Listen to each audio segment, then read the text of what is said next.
Radio Benesha in Bujumbura is officially off the air. Last Thursday, the day of the coup, journalists at this private station say security forces came in and destroyed their equipment.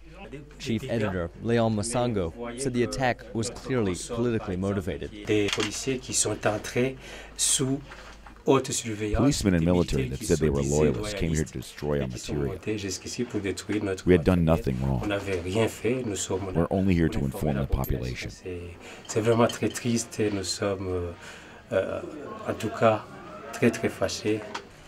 Another private station, Radio Publique Africaine, was burned down during the crisis. Authorities here accused the local media of supporting the protests against President Pierre Nkurunziza's bid to run for a third term in office, a plan the opposition says violates the law. Tensions mounted over the course of several weeks, finally boiling over when dissident members of the armed forces announced a coup against the president.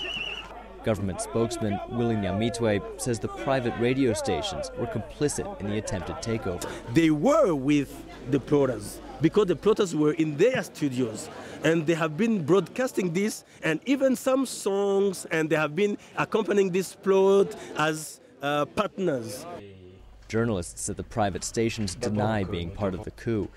Meantime, the government has heavily guarded its own state media. We're standing just about 100 meters away from the state broadcaster RTNB, but we can't show it to you. That's because the soldiers guarding this area won't let us point our cameras in that direction. It gives you an idea of just how sensitive the issue of media is in Burundi. This amateur footage obtained by VOA shows a demonstration outside the state broadcaster days before the coup. It turns violent when police opened fire on protesters. Rebel military forces later attacked the station during the coup, briefly forcing it off the air. Taking control of broadcast operations is a typical strategy during conflict, according to RTNB television director Nestor Bankumunkunzi. In countries like Burundi, where there has been a coup, they always go first to the national radio to be able to broadcast their message to the population. It's typical when there's a coup.